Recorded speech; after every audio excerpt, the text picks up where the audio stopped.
Ladies and gentlemen, please welcome our next speaker, Krzysztof Kąkol, presenting the topic, Designing for Privacy in AWS. Hi everyone, I'm happy that so many people are here. It was a sarcasm. I think that probably some of the people are still waiting for their lunch. I hope so, at least. I wondered how the artificial intelligence will read my name. It was absolutely funny. My name correctly is pronounced Krzysztof Kąkol, but it's too hard even for artificial intelligence, which is absolutely an ultimate proof that AI does not exist. Today I would like to tell you a real-life story. This is just based on a real product that we did for our customer, on a real application where we made a journey to design it for privacy. And I will give you an overview how we did that, but I will get into a lot of technical details as well, just to leave you with some proper knowledge and just to give you a set of hints how to think about data privacy and how to design these things from this architect's perspective, developer's perspective, DevOps perspective, and business-wise perspective as well. Just a few words about myself. I'm a Chief of Data Engineering department in Xebia, Poland, also a solutions architect, or mostly a solutions architect. I'm an AWS community builder and AWS ambassador. And that's why my first question to you, how many of you are working with AWS? Oh, most of you. Okay, great. Then you will basically grasp the idea of the technical details as well. So first of all, the story about the product. This product is an application, a SaaS application for human resources management. And the problem or the challenge with the HRM world is that HR is about data privacy. When we started to think about data privacy in the HR solution, it was like, which data are actually should be protected or should be treated as private? And we ended up with a thinking that all of the data in HR system are private at some point, just to simplify things. So we protect everything.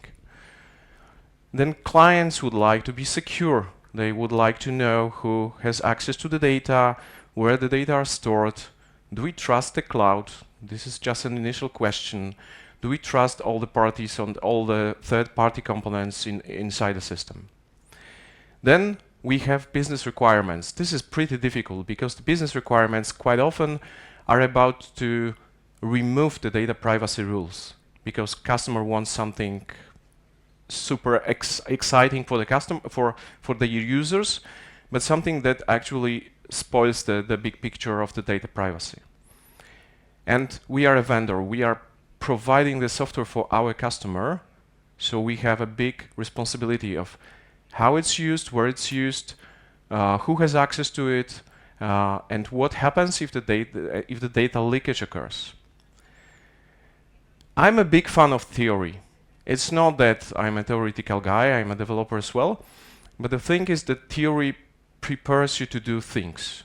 I mean, if you can do things, if you can develop a software, a piece of software, then you have a practical knowledge how to do things. But if you know the theory, then you know why you are doing it that way. That's absolutely powerful and changes the way of thinking by developers what they actually do.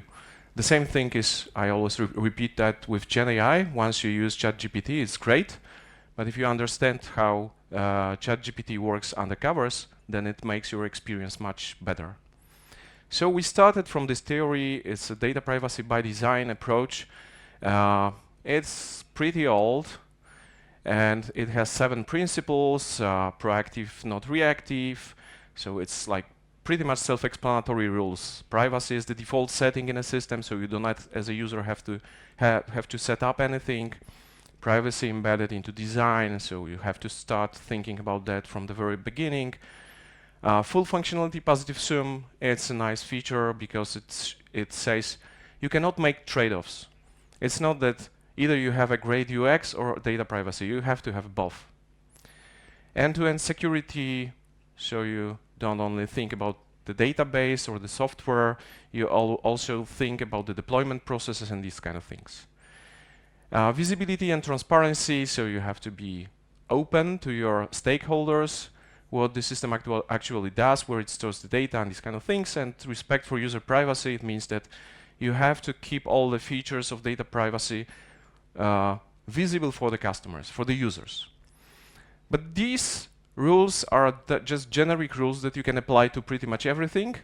And because of that, they are pretty useless, because they don't give you a hint what to do in your specific workload or what to do in your system. That's why we switched to the checklist called Data Protection by Design and by Default, prepared by the Norwegian Data Protection Authority. And it was pretty convenient because our customer is from Norway. But this list is much more powerful because it gives you specific hints what to do. Starting from the very beginning. First, you need to provide training to your team and to your customers, to everyone that's involved in the process of producing the application. Then requirements. You have to create, you have to manage your data privacy requirements, but not only from the perspective of data privacy, but how they deal with the general business requirements of the system. But you specify the non-functional requirements that are applicable to your application. Then you have the design principles. What to do to design an application having data privacy in mind. How to make coding and testing practices in such a way, how to set them up in such a way that data privacy is always in the center. How to manage the release processes and how to maintain the application. As you can see, these checklists seem to be at the very first glance much more practical than these previous rules, which are absolutely nice, but they are, as I said, mainly useless. But these checklists are very useful. It's a full for every section in these checklists, you have a full document which describes step by step what to do. It does not apply to cloud. It does not apply to any type of workload specifically, but they are universal, or they are universal in a way that you can apply it to everything.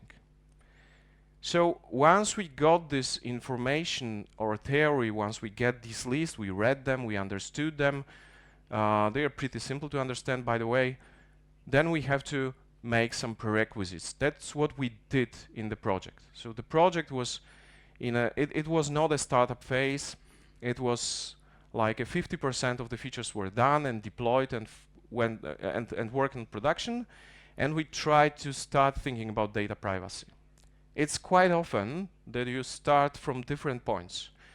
You might have a startup where you have only the wireframes drawn on a piece of paper, or you have a full product working with a complex landscape, with complex set of servers, and everything else is working from a couple of years, so it's probably a legacy. But you can start thinking about data privacy at any point in time. So the first thing that we did was a risk assessment or risk analysis, and there are lots of methods to do risk assessments, but my personal choice is always Stride, because it's focused on security. This is the first thing. And the second thing, which is super important, it just creates something that I call a world of concerns. It means that if you are focused on the Stride risks, then you know what to do, and you know where is the end of your risk management or risk analysis work. I've spent quite a lot of time in working for different projects where we just made a typical risk analysis, where many people thought about different risks. It was chaotic, and it was a never-ending brainstorming. But Stride streamlines your effort in finding risks for these 6 categories. First is spoofing, which means that someone or something is doing something on like pretending that is someone else. You have tampering, so someone is unlawfully changing your code, resources, data, whatever. Then you have repudiation. This is like masking your traces, so claiming that you did not do something. Then you have information disclosure, so someone gets access to the data or the information that he's not allowed to. Then you have a denial of service, which is self-explanatory, but does not only apply to distributed denial of service, but also to the situation where the service stops responding for different reasons. And elevation of privileges is also self-explanatory, so someone gets the privileges in an, again, unlawful way, gets additional privileges. I will tell you a little story about that, which happened in our system actually. And once you get these categories, then you just think of the risks that occur in the system. And a very important hint. Sometimes I met a situation that people thought about one of these categories and thought about the risk, and they said, well, we have implemented something that is basically removing this risk. But this is not a good choice. You have to put all the risks, even though you have done something that protects you from this risk to happen. So this is super important. The next prerequisite is valid for a system that already exists. And on the right-hand side, you have a architecture which is wrong. I gave this presentation like 2 months ago, and I did not have this. This is wrong. And people said, well, nice architecture, but was it really wrong? So now I put explicitly that this is wrong. This is wrong architecture because for all of you who work in AWS, you have only public subnets, you have no replication of resources. Lots of mistakes are made here. And this is the thing that happens or occurs in many, many systems that I have reviewed myself. So you have lots of situations or lots of setups that you have to correct something, and you see these mistakes at the very beginning. For instance, the typical situation is that if you have a workload in AWS, you've probably seen that before, you have hundreds of security groups which are managed by nobody. So you don't basically know what they are for. And once you enter a landscape with 200 servers, you don't know, may I remove it or not? So this is something that happens all the time. Some of these security groups are open, and this is a risk. So the best way to start with is making a high-level recommendations for how to improve the system from the infrastructure point of view. And then this is something that I recommend to everyone, even though you might not have an opportunity to do that for your project. Just think of any theoretical project, think of anything, and make a well-architected review. It's available. It's a tool that is available in AWS, well-architected tool.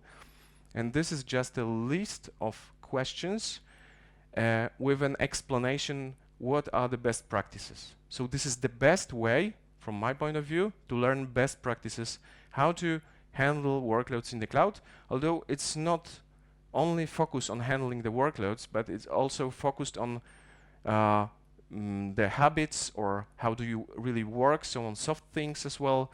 So this is very, very valuable to spend some time and click through it, even though, as I said, you don't have any workload to review. So just for the summary of the prerequisites, first of all, create the world of concerns with any risk analysis you like, but I recommend Stride.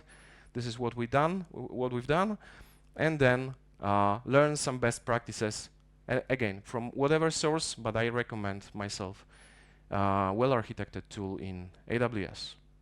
So then we go with implementation. So once we got the theory, and once we learned the best practices and created our world of concerns, so we've made our risk analysis basically, we should focus on how to do things, so what is important to implement. And the Norwegian Data Protection Authority checklist has these 5 features: confidentiality, integrity, accessibility, resilience, and traceability, which are the main building blocks of thinking or implementing the data privacy in your project. You can create an acronym. It will sound weirdly, but don't care about that. The thing is to remember these items, to remember these components, and to understand what should you do conceptually, but also how could you implement that. And that's what I would like to show you now, how we've implemented these 5 basic rules. First of all, confidentiality. So it refers to protecting sensitive data from unauthorized access. This is just a simple definition. But how can we do that? That our setups or our infrastructure or our code might be very complex and might consist of different components. So these lists that I will show you in a second may not apply to your workloads 100%, but usually these are the basics which you can do. And this is the very important mindset that you should probably have when thinking about data privacy in your application. So start small. Start with the single components. Don't try to be ideal at the day one, because it doesn't work. And it's actually what happened in our project. So we just moved step by step, improving, constantly improving. Once we got to any stage, we thought, okay, we should do something more. But these small steps are making you closer to the goal, and this is to the target. And this is the main thing when trying to implement these rules. So for confidentiality, the most important rule that is repeated in many presentations, in many papers, is principle of least privilege. But what does it actually mean? It might be that you limit the access to your production database and then production environment. So only these people who should have access to the production environment and database will get this access. But in fact, it works in a different way. It's like, I need to fix something. Can you give me admin rights on the production environment just for a second? And you're given these rights, and then the admin forgets about that, and you have these rights for a long time, even if you're fired from the organization. This is something very wrong, but you have to try to manage that from your point of view. So the best way to manage that is to use infrastructure as a code, like Terraform or CloudFormation on AWS. Of course, you have to also manage the access to your code base. So you have GitHub Actions or GitHub or GitLab or any other repository for your code. So you have to probably manage it in a way that you can revoke the access whenever it's not needed anymore. And the last thing that we did is we store the secrets. We actually do not store it in Secrets Manager most often, but in a parameter store as a secure string. But it does not really matter whatever tool you use. Maybe it will be simpler for you at the very beginning to use parameter store because it's cheaper. But then you think, oh, okay, some of the secrets should be rotated, like the access keys for the database, then maybe Secrets Manager might be a better choice. Some authentication policies. This is something that is often forgotten.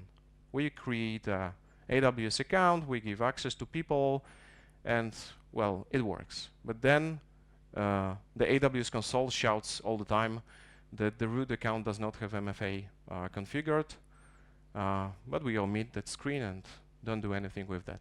It's better to start from the beginning to implement all of these rules that are on the screen. So good password policy, using 2FA and enforced whenever possible, because it's not always possible, and access restriction policies to your environment.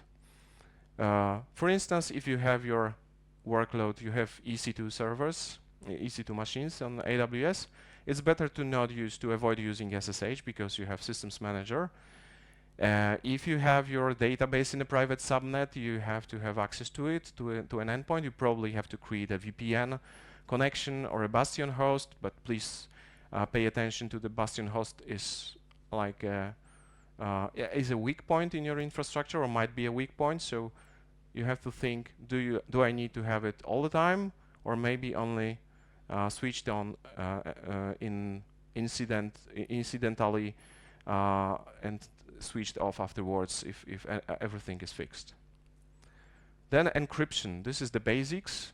When we started to create that application, and then we've worked on the data privacy, after a couple of years, we've went through the ISO certification. It was specifically the ISO certificates that are focused on data protection and security in the cloud. And this was the main point. Do we have encryption pretty much everywhere? First of all, we have an encryption at rest, so for the databases, disks, storages and everything, and in transit. And again, if you have an in-transit encryption, you might have it from the user to your load balancer, and you can have an encryption in transit within your network. The second one is not required for ISO and GDPR and even for PCI DSS compliance rules, but still you might think maybe it increases the security, the overall security of your system. So it's like a content encryption, so at rest, and communication encryption, and the control of the key. This is something quite funny, because how many of you are using KMS actively?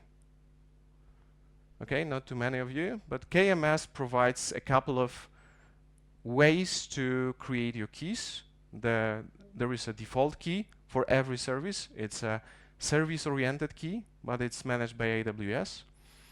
Then you have a so-called customer-managed key, where you create the key. You do not create it physically. You just say that it should be created, or tell the AWS, please create the key for me, and these people will have access to it, and these people will have access to make a rotation, and these people, these roles will have access to encrypt data with this key.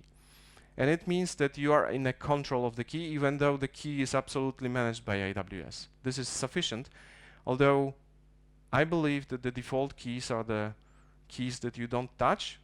They are rotated by AWS. They are probably the most secure option. But the thing is that the certification and compliance rules require you to have a control on the key.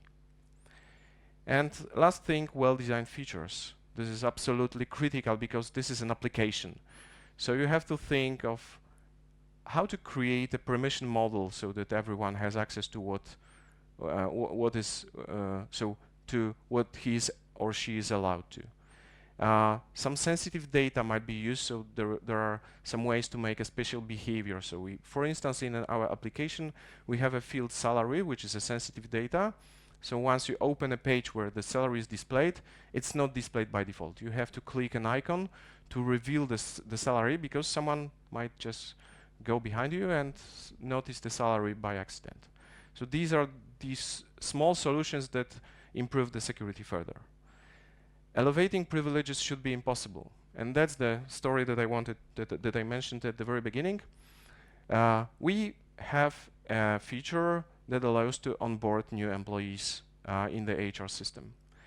And when the employee who has a permission to onboard anyone else fills in the form, this person also picks a role for the new person.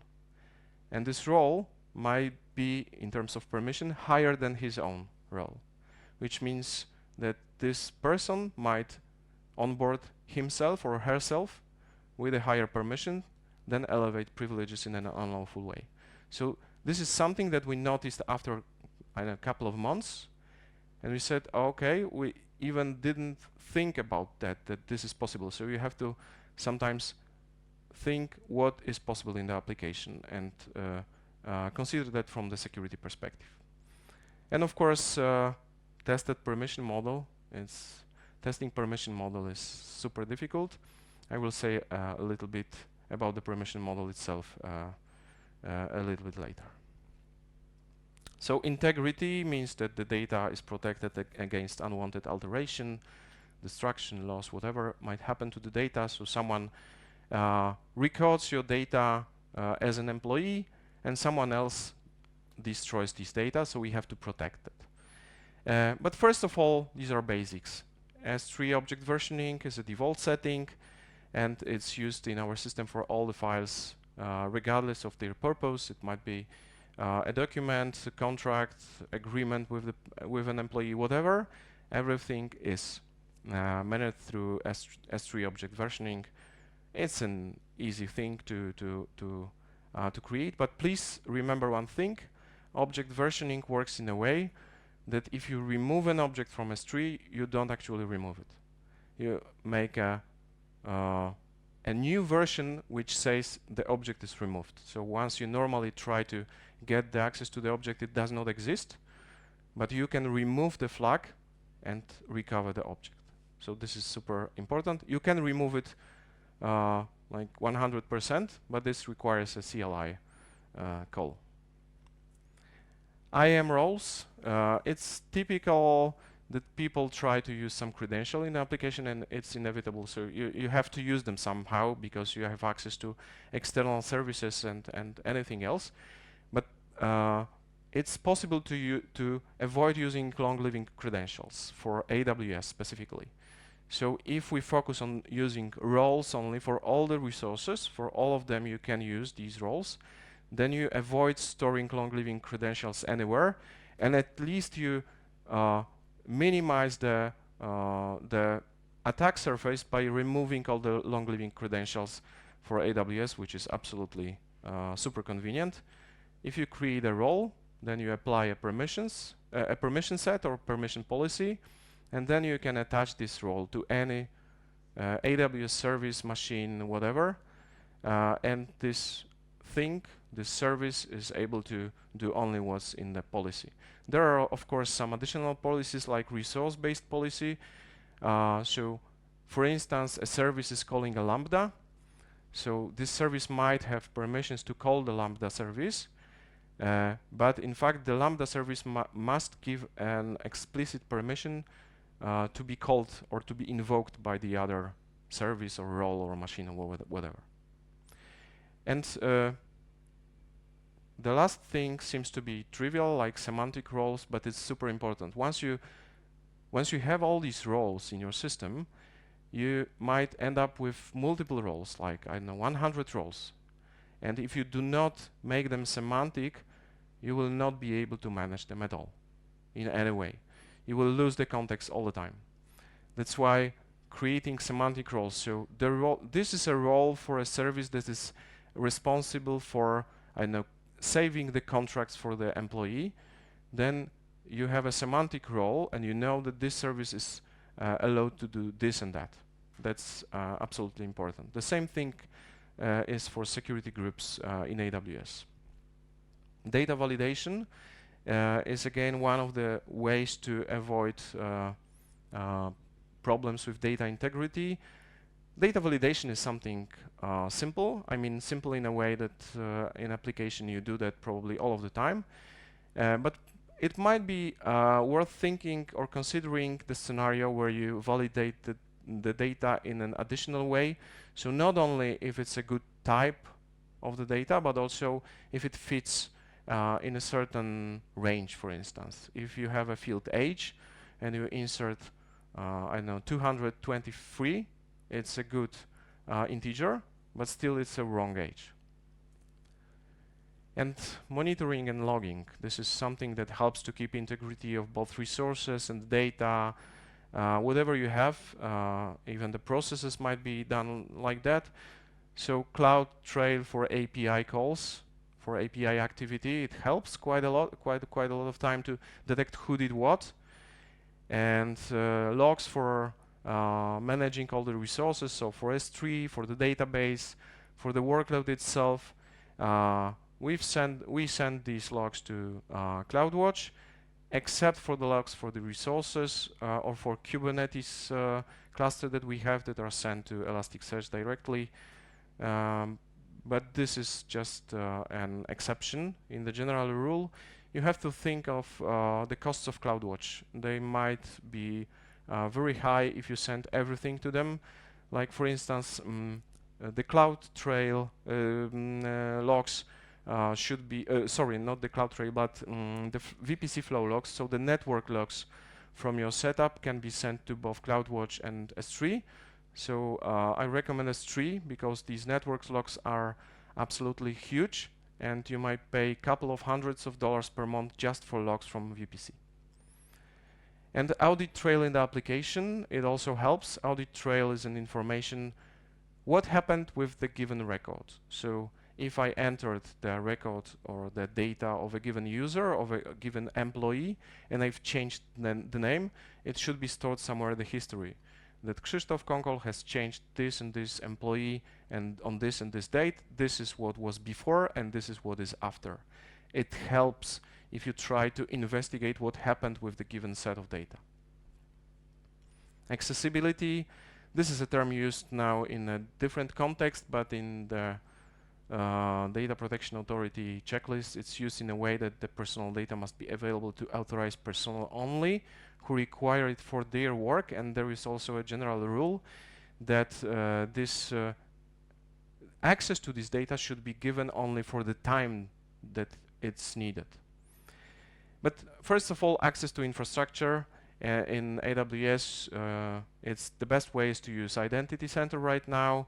A couple of years ago, it was landing zones, but whatever way you choose, just try to manage these accesses through infrastructure as a code and define proper roles or proper accesses for different users. Identity Center helps a lot here. It's easy to configure, and you can quickly give and revoke access whenever needed, because some people will have access to infrastructure, of course. The permission model, and this is something that I want to tell a little bit more detail, because permission models are different. There are various possibilities here.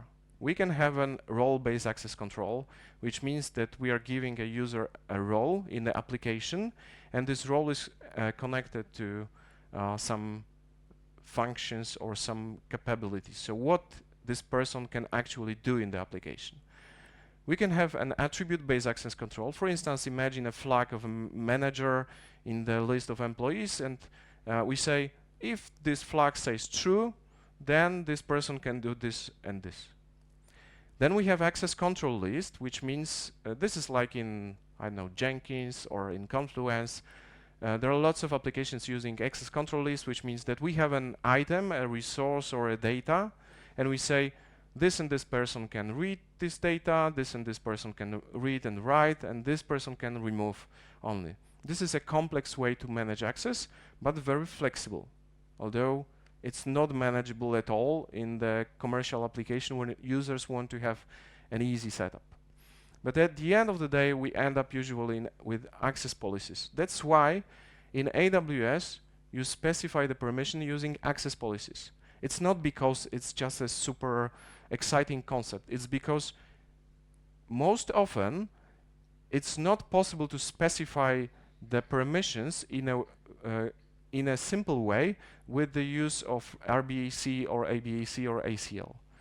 And you have to say, for instance, I have access to my employees and one another employee, but for this employee, I don't have access to his salary. It's complex. You cannot do that simply in a simple way. That's why access policies are also used in our system. And, well, it's not simple, but flexible. But you have to balance these things. Availability of data, well, it means that you make your data and infrastructure and everything else redundant. So you always run your machines in replication. You store the backups of your data or anything like that. You manage probably some data lifecycle policies. So we don't do that because we don't have that much data. But if you have a lot of data, then you probably have to make a lifecycle saying, after a couple of months, move this data to Glacier to pay less and have a full control on where they actually are. And incident management, if you have done a good stride risk analysis, then probably this will be an easy, it will be a piece of cake. Because what you have to do is just to take the risk and say, what will I do when this risk actually materializes? Should we meet? Should we talk about that? Should we implement some steps to fix the thing? And this is just an incident management procedure. Next letter is resilience. This is sometimes omitted in the data privacy approach because people say, well, what resilience has to do with data privacy? But it has a lot to do. If GDPR says you have to have access to your data all the time, then if your server does not respond, you don't have access to your data. This is the most plain explanation why resilience is of a great importance here. So what can we do? High availability. This is a separate topic for a separate presentation totally, but we have to have something what we call a self-healing infrastructure. So once anything fails, then it is rebuilt automatically by the system, by the cloud. So you have replication of your components. You're working in multiple availability zones because one of them might be off for some reason. You're using probably managed services because they are highly available by design and these kind of things. So thinking about high availability is, as I said, separate topic, but this is the most important part. Apparently, this is the most easy part. Disaster recovery, this is not the easy part. Nobody wants to do disaster recovery. And again, this is a topic by itself. We are using so-called pilot light, which means that the whole infrastructure is in Ireland region, but only the database is replicated as a read replica to another region. Why only database? It's because it's most difficult to set it up again when something fails on the Ireland region. For instance, Ireland region is off, then we have our database it is in Stockholm, and then we can set everything else up with Terraform. But the database, if we would like to restore the database from backup, it takes hours. So we keep the small database in Stockholm region, and it's okay. But there is a big rule about disaster recovery. A disaster recovery plan without a test is not a disaster recovery plan. So you have to not only write on a paper, but just to try it out. We've done one mistake with that. We've prepared a disaster recovery plan with backup and restore approach. So we assume that if we copy or replicate the database snapshot, database backup to another region, and then run a database from this snapshot, it will work. But apparently it didn't, although we've met all the requirements set by AWS. So we had multi-region keys and everything else. But for some reason, AWS console said, we cannot restore MySQL from an encrypted snapshot. Why? I don't know, up to this day, to be honest. But apparently it's a feature of an RDS MySQL. So please be aware of that. And better test your DR plan, whatever it is. Backup strategy, this is again quite obvious, but it's best to write it down. What do you do with snapshots? What do you do with backups? Where they are stored? How often they are stored? How long they are stored? From compliance perspective, like in HR, we have a rule that the backups are stored for 1 year only, and after that they are removed. And that's a basically very important thing to write it down, how long and how often how long do you store the backup, and how often, how frequent are you making them. And resilience to attacks, you can use many services in AWS that will help you. For instance, DDoS, distributed denial of service attacks, are handled by CloudFront or Amazon Shield. You can even purchase Amazon Shield Advanced, because the Shield is for free as far as I remember. Shield Advanced you have to pay for, but you get more features with that. Again, using semantic security groups to be able to manage them and know what they are used for. And this kind of approach that you make things meaningful in a cloud will help you to manage that later. Application firewalls, which will help you to manage the potential attacks which are around SQL injection or this kind of attacks, is always also a value. And of course, like I showed you the workload at the very beginning, which was wrong.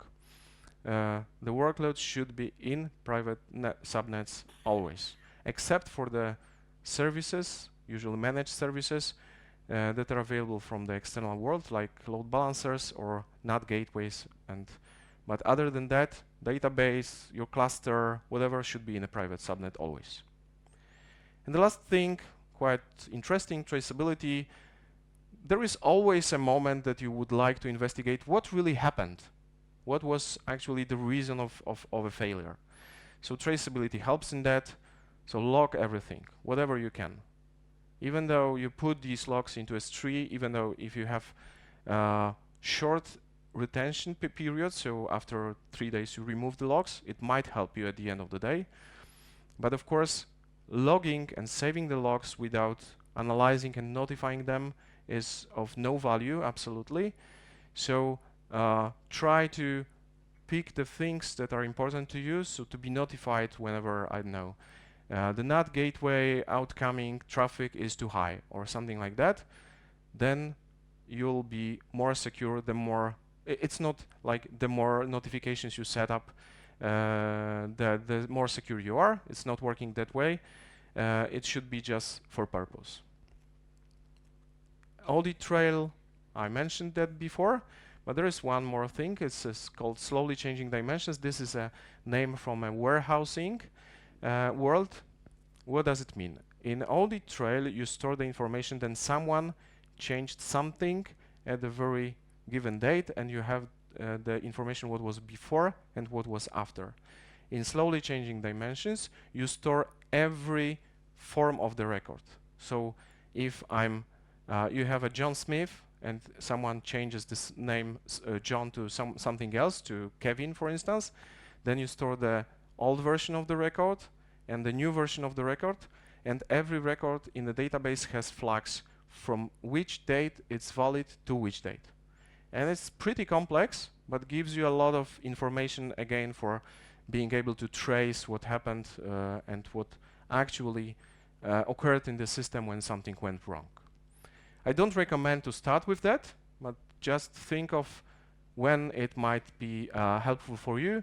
It will just give you an opportunity to do something like a time machine, so you can just go back in time and what was the status of my records at the given date. It's simple to pick. That's why it's used in warehousing. So once we went through all the 5 letters and all the 5 features, then we should do what everyone loves to do. So documentation, and everyone's happy that have to write something. How many of you love to make documentation? Sorry, there was none. Sabine. There was not that. Sorry, forget about this question. But we have to do that. The documentation is quite important in this process because time flies, people change in the project, so we have to think about the documentation and where these data are stored. So first of all, we've done an OWASP top 10 review. We store the information about personal data access, so who has access to what. We have to update that, of course, because people change and responsibilities change as well. The personal data management rules have to be written for compliance reasons, so why we actually process the data, do we have some reason to do that, and these kind of things. So this is all described in the Norwegian Data Protection Authority checklist, so you can just take these things and copy and fill your data. It's pretty convenient. Then we have to create the document. We've created the document regarding coding and testing practices. So how do we code? When do we? How is the branching model? How does the branching model looks like? How do we make code reviews and these kind of things? What tests do we implement? And you know, all these things that apply to how do we work in a team. And of course, some other documents that I think that creating them was pretty obvious when I described all the topics like disaster recovery plan, backup strategy, incident management plan, release management, and maintenance process. It's quite a lot of work, but it pays off, believe me. Once you have all these documents, you have to update them from time to time, but that's all, and you are pretty secure. If the auditor comes in and says, I would like to see these documents, you have them ready. You don't have to prepare for that, and you have them updated all the time. It does not take too much time to update them later on. So quick summary and key takeaways. First of all, prepare well. So define your world of concerns, get the best practices, learn about that. Analyze the risk. This is, you know, for me, making the risk analysis is fun because it's always fun to find things that might go wrong. Recognize best practices using well-architected tool, well-architected framework. Document everything. This is, again, something that we love. And the last but most important thing is evolution over revolution. Don't try to be ideal from day one. Just improve over time, improve, learn. This is the best way to achieve the goal of being data privacy oriented, and this is something that worked in our project, although we have still work to do. thank you very much. If you would like to connect with me on LinkedIn, this is the LinkedIn link. And I don't know, do we have any questions?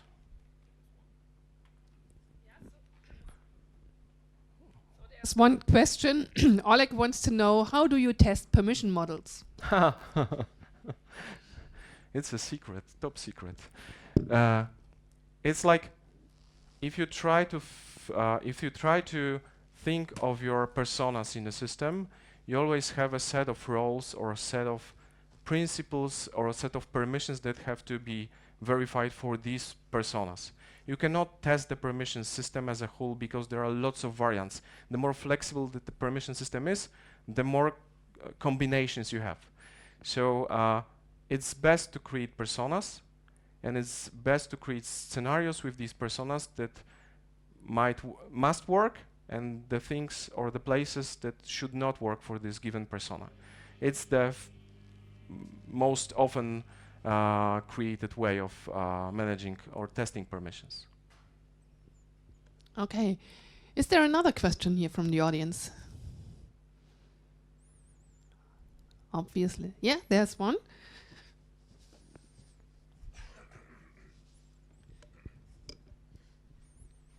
Thank you. Hello, thank you for this presentation.